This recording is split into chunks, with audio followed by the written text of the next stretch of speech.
하나님의 말씀은 누가복음 9장 12절부터 17절 말씀입니다. 한 절씩 교독하시겠습니다. 날이 저물어가며 12사도가 나와 여짜오되 무리를 보내어 두루 마을과 촌으로 가서 유하며 먹을 것을 얻게 하소서.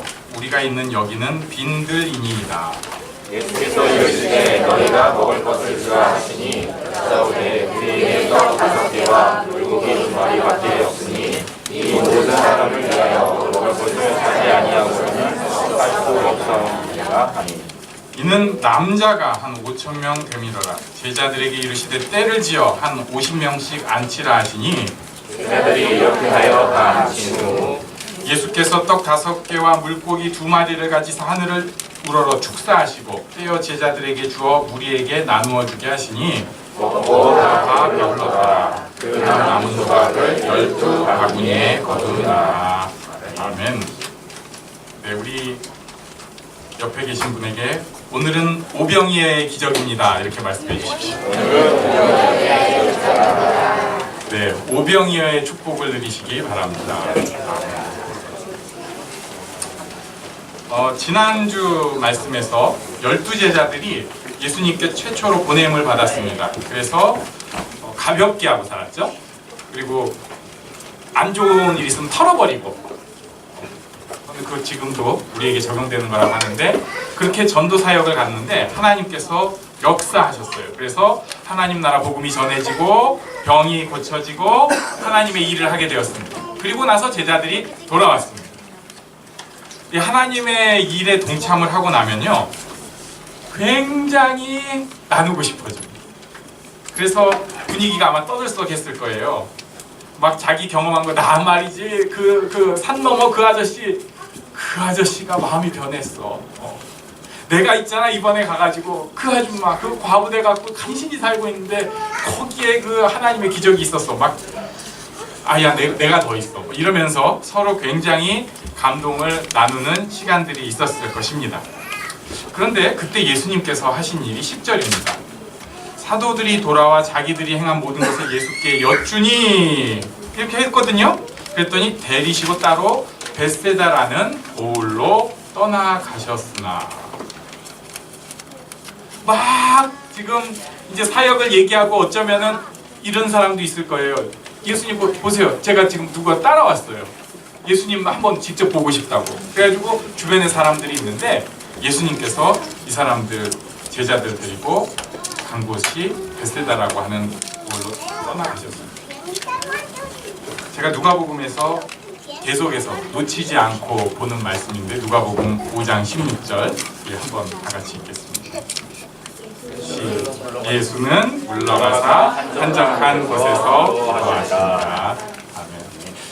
이것은 우리 머리에 이렇게 딱 인풋 해놓으셔야 됩니다. 무슨 일이 있으면은 엔터를 치듯이 항상 크리스찬에게 필요한 것, 물러가서 한적한 곳에서 기도하기.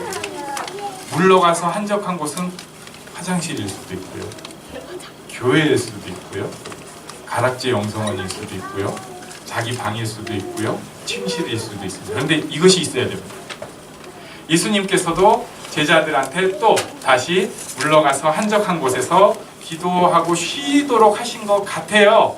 그런데 오늘 10절 본문에 보니까 이렇게 돼 있어요. 뒷부분에 벳세다라는 고을로 떠나가셨으나, 그 얘기는 쉬러 간 것, 어떤 한적한 기도에 방해받은 거예요. 11절에 보니까 무리가 알고 따라왔어요. 마치 이런 겁니다. 제가 이제 제 스타일은 아니지만 어쨌든 이거 영적으로 육적으로 충전이 필요하다. 가락지 영성원을 좀 갔다 와야겠다. 우리가 이제 무슨 사역을 크게 하고 우리 팀 다 같이 가자 해가지고 가락지 영성원 가지고 방방이 흩어져 가지고 이제 쉬면서 기도하면서 뭐 이렇게 하자고 딱 약속을 하는데 갑자기 막 제자들, 상담을 요하는 사람들, 이러는 사람들이 가락지 영성원까지 다 쫓아온 거예요. 그래가지고 거기 계시는 정광인 원장님께서 아니 이렇게 사람들이 많이 오면 이거 어떻게 감당하라는 거예요? 물도 안 되는데 막 이런 상황이 된 거죠. 그런데도 예수님께서는 어떻게 하셨냐면은 그들을 영접하셨어요. 다 받아들이고요. 하나님 나라의 일을 이야기하시면서 또 병 고치는, 특히 누가복음에서 병 고친다 하면은 하나님 나라가 전파되는 표징이라고 생각하시면 돼요. 표시. 그런 일들을 하셨습니다.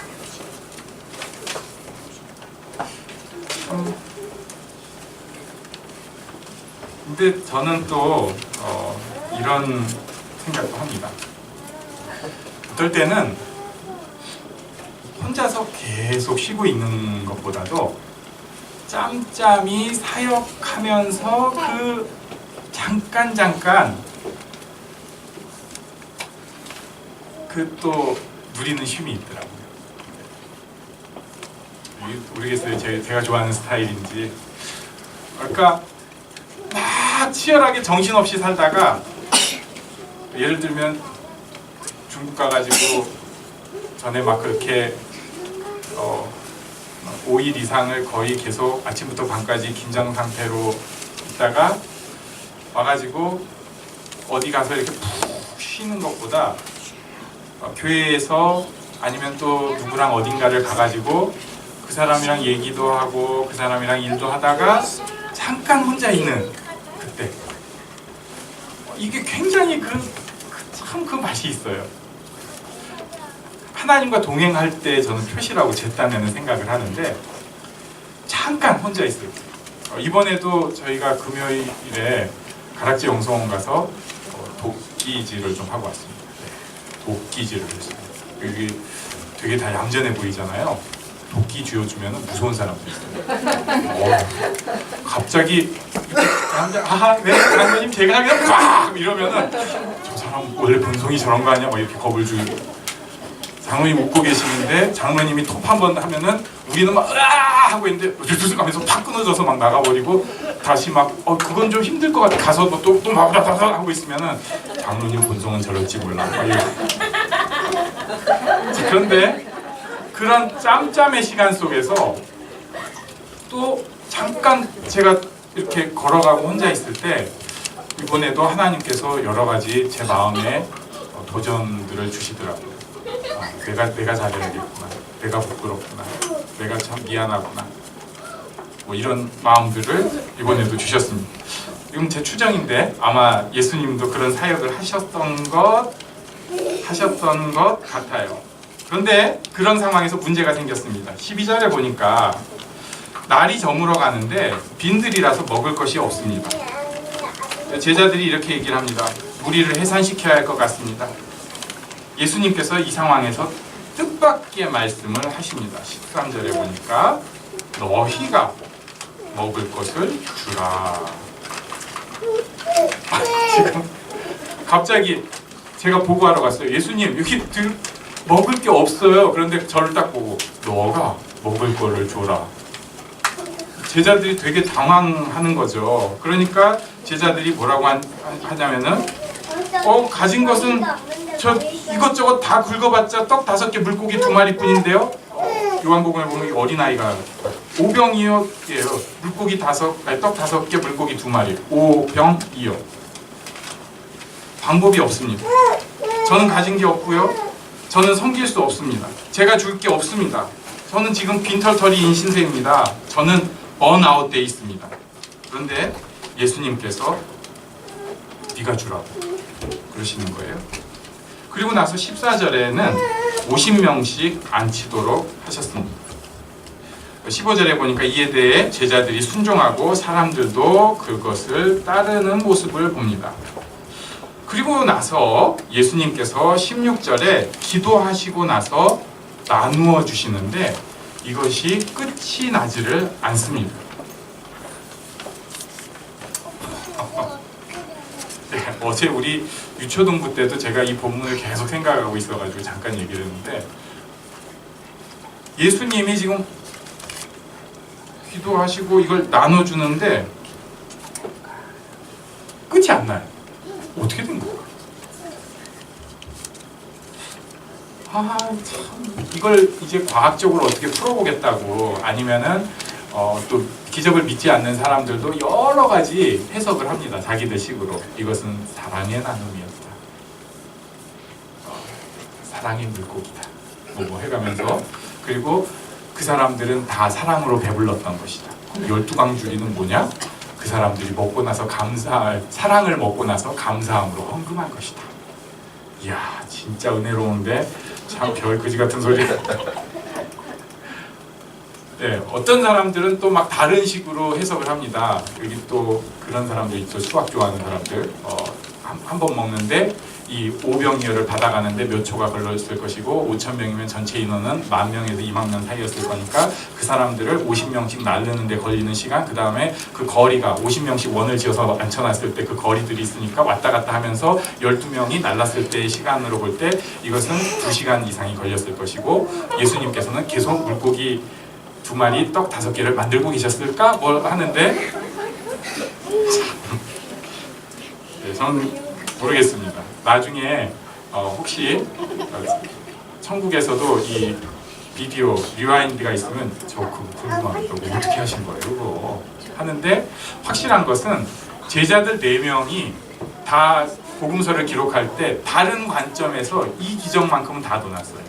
다 넣어놨어요. 그러니까 우리는 정확하게 모르겠어요. 어떤 일이 있었는지. 하지만 하나님의 그 놀라운 풍성한 기적이 일어났던 것입니다. 제자들이 다 충격을 받았습니다. 예수님 앞에 자기들은 가진 게 없지만, 자기 힘으로 못하지만 제자들이 예수님 시키신 대로 예수님께 먹을 것을 받아서 사람들에게 나눠주는 이 기적이 분명히 있었던 것입니다. 우리도 사실 이런 모습이 지금 필요합니다. 나는 줄 게 없지만 예수님께서 내게 주시는 풍성으로 나누어 줘야 합니다. 이것이 십자가의 또 다른 의미입니다. 요즘 우리 교회도 이제 간판을 4년여 만에 달아보겠다고 여러 디자인들을 보고 있는데 그 중에 한 샘플입니다. 이거 의미 있습니다. 이거 별건 아니지만 하나님으로부터 받아서 부르신 교회가 나눈다. 그렇지. 근데 이게 우리의 모습이 돼야 돼요. 먼저는 내 힘으로 나누면 반드시 번아웃 됩니다. 여기 열정이 충만하신 분들도 반드시 번아웃 됩니다. 내 힘으로 하면. 하나님으로부터 받아야 돼요.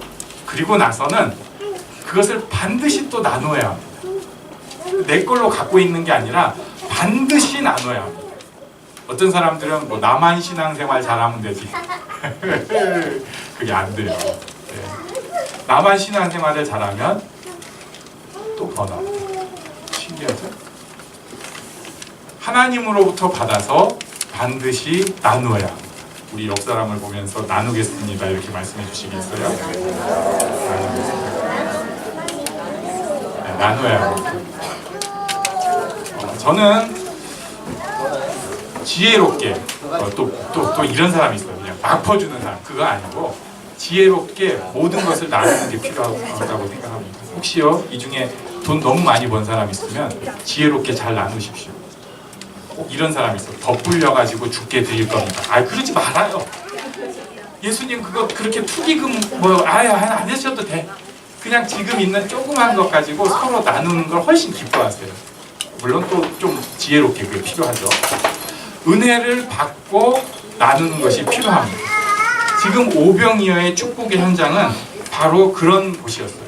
하나님께서 풍성한 은혜를 주시고 그것을 서로에게 나누고 베푸는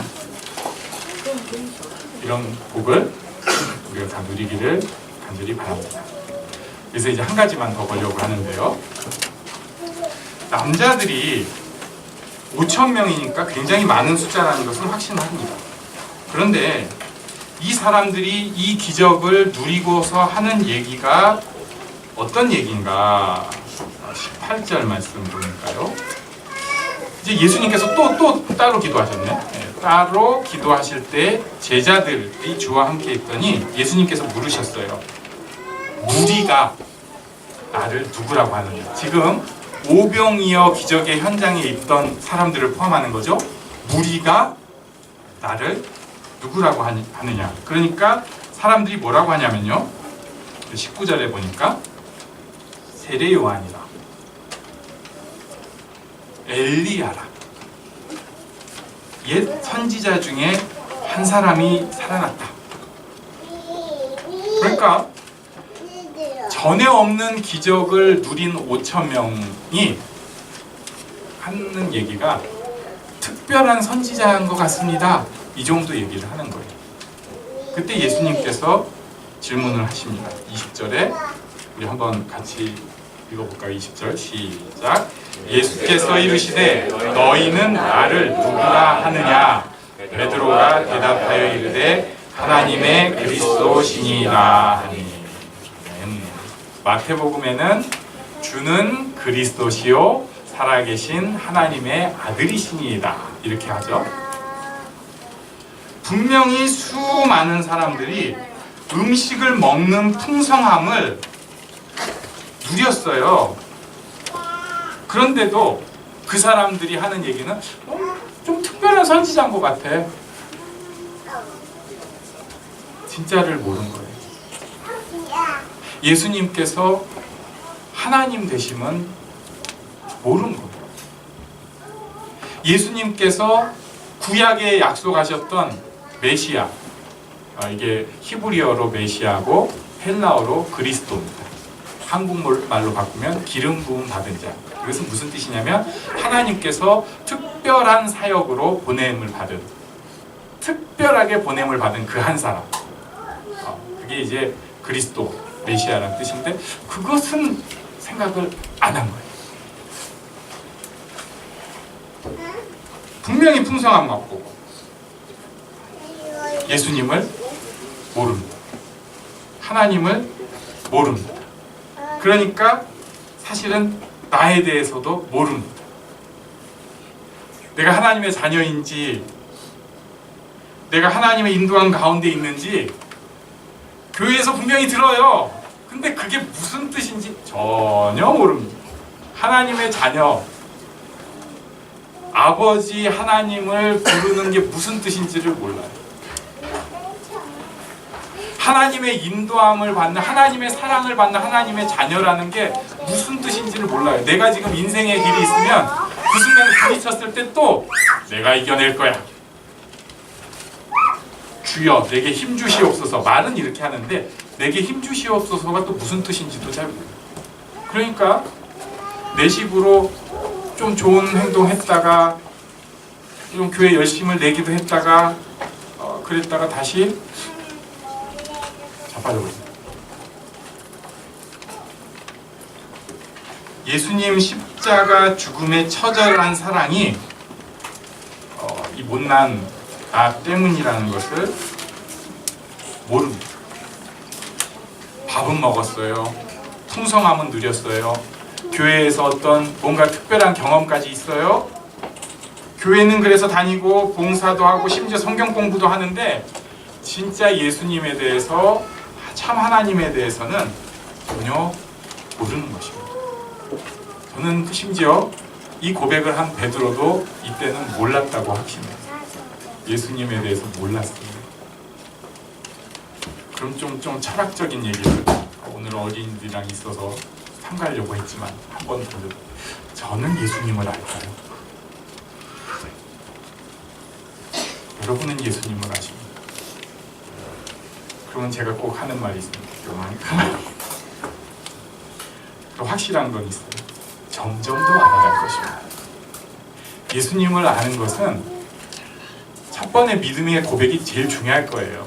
왜냐하면 그런 말 있잖아요. 대전에서 사는데 부산으로 가느냐 서울로 가느냐 고속도로를 어디로 타는 그 가늠점이 되니까 굉장히 중요할 거예요. 그런데 거기 출발점에 있다고 해서 다 안 건 아닙니다. 이제 나는 이 길에 들어선 것이고 계속 알아가는 것입니다. 신기한 것은 예수님에 대해서 알아가면 알아갈수록 내가 모르는 것을 알고, 하지만 더 풍성한 것을 누리게 되고, 내가 어떻게 해야 될지 점점 조금씩이라도 더 알게 되는 것. 어쩌면 제가 죽을 때 제일 많이 알 것 같아요. 아이고 이제 조금 더 알 것 같다. 예수님 이제 요만큼에서 요만큼 늘었는데 저 갑니다. 이러고 갈지 모르겠어요. 우리는 이 풍성함도 꼭 누리길 바라고요. 그리고 무엇보다도 진짜 예수님에 대해서 반드시 고백하고 알아가는 우리가 되면 좋겠습니다. 우리 아이들이 그런 부모님, 그런 교회 선생님, 교회 선후배들을 보면서 누렸으면 좋겠습니다. 우리 자신이 진짜 하나님에 대해서 알고 그런 나를 알아서 그 가운데 믿음의 걸음을 한 걸음씩 걸어가는 축복을 누리면 좋겠습니다. 우리 하나님 앞에 잠깐 또 기도하는 시간 갖겠습니다. 하나님, 저도 오병이어의 그 풍성한 축복을 누리게 하여 주시옵소서. 그러나 거기서 끝나지 않고 진짜 예수님에 대해서 고백하고 누릴 수 있게 하여 주시옵소서. 잠깐 고백하며 기도합니다. 주님, 주시옵소서.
사랑